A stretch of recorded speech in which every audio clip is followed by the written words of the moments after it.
Miss Museum Lady, what's that? Why, that's a blue horseshoe crab.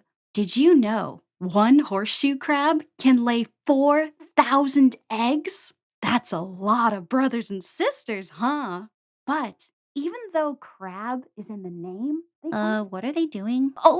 they're just dancing, sweetie.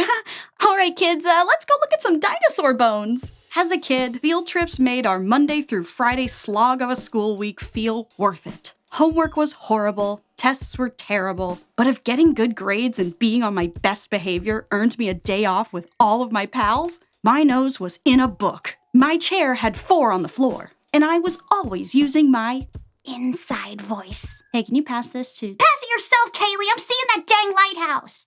It wasn't easy, but we all knew having a chat with your BFF could wait. 'Cause let's be real, field trips were never about the destination or the journey. It was about not going to school for an entire day. You got on that 20-something-year-old bus with no AC to see your friends and make some memories. I guarantee you cannot recount a single thing you learned from the planetarium's presentation about the Big Bang Theory, but I'm pretty sure you can give me all the deets on how it gave little Jimmy motion sickness and he tossed his cookies in little Nathan's lap, forever ruining their friendship. Bazinga. But field trips weren't just backdrops for third-grade drama and blue horseshoe crab dance recitals. They were also opportunities for us kids to experience what it's like to be an independent, functioning member of society. And completely fumble it. Both of my parents worked full-time, so they couldn't really afford to take days off and be a parent volunteer chaperone on these trips. It didn't help that the one time my mom did volunteer to help with end-of-grade testing, she had to perform the Heimlich on one kid at lunch and then take another kid to the nurse for jumping off a swing set and breaking her arm. It helped that my mom was a nurse, but if she had just stayed at the hospital, at least she would have gotten paid for all of that. So when my second or third grade class, I don't remember, went to Winston-Salem for a field trip, my parents sent me off with a $10 bill for my McDonald's lunch, my asthma inhaler, and a prayer. Our trip to Winston-Salem, North Carolina was meant to round out our history lessons for that year. According to their website, Old Salem Museums and Gardens shares the rich, authentic, and diverse cultural history of the early South, with special emphasis on the Moravians in North Carolina, enslaved and free people of African descent, and indigenous peoples of the Southern Woodland, through the preservation and interpretation of material culture, architecture, and cultural landscapes. Awesome! However, my memory of this educational material was quickly eclipsed the second I walked into the museum's gift shop and saw... This is the most amazing plushie I've ever seen in my entire life! I have to have this! Now, let's put on our thinking caps. Little Illy here was given $10 to spend on McDonald's, and the plushie she found in the gift shop was about $10 after taxes. If Illy used her $10 on the plushie, how much money would she have left over for chicken nuggets? Don't care. Now, was this plush a special North Carolina-themed limited edition Beanie Baby? No, it was just a freaking tiger or something. But I loved stuffed animals, like a lot. I still do, it's a problem. But I had plenty. I didn't need this one. But little Illy cared more about plushies than McNuggies. So she figured it was a worthy investment. But when my classmate's mom, who was my group's parent volunteer chaperone, noticed I didn't order anything at McDonald's, she asked what happened to my money. And I proudly told her, I spent it on this!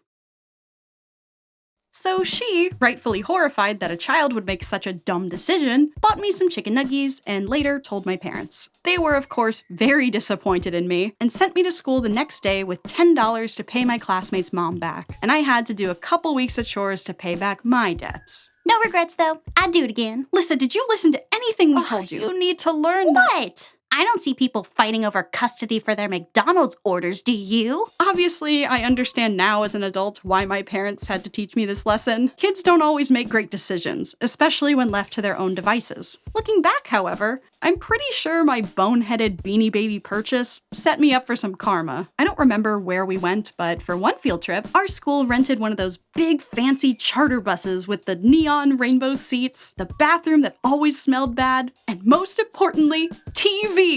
And the best way to earn some grade school clout was to bring in the latest and greatest in American filmmaking for our viewing pleasure. and I blessed my bus with DreamWorks Madagascar on DVD. Now this was back in the olden days before your web flicks and your Hulaloos. You had to own a hard copy to watch a movie, and this Madagascar DVD was a Christmas present. And I remember watching my parents write my full name in Sharpie on both the DVD case and the DVD itself before letting me bring it to school to hand off to the teacher.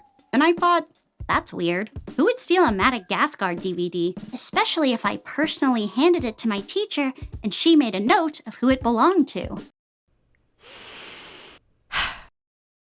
well, apparently Alice freaking Pennyfield would. And okay, maybe we have similar sounding first names, but my full name was written on my copy of Madagascar in 2 different places. And you wrote down my full name to verify who it belonged to. So when Alice freaking Pennyfield walked up and lied to your adult face, how on earth did you not notice something was perhaps awry? Why didn't you fact check her? And why was it then my responsibility as an elementary school child to ask her for it back? Do you think I ever got that DVD back? No. And I proceeded to hold a one-sided grudge against Alice Pennyfield till the day we graduated high school. Oh, did she give it back when you graduated? No! She never gave it back! My family had to buy me a second copy of Madagascar on DVD as a really funny and perfect going-away gift for college. And I promptly wrote my name on it just in case. So if I've learned anything from all the field trips I've been on, it's this. Do not trust children.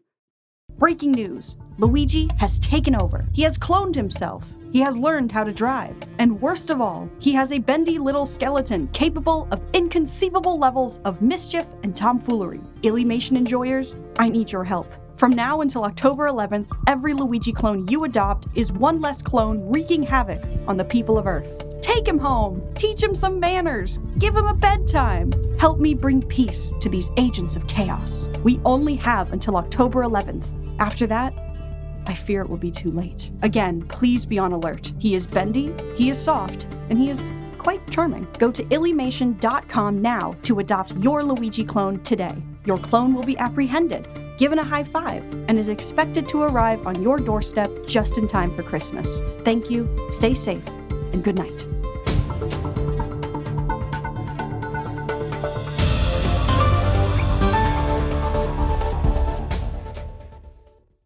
Just kidding, I look back on school field trips with fondness.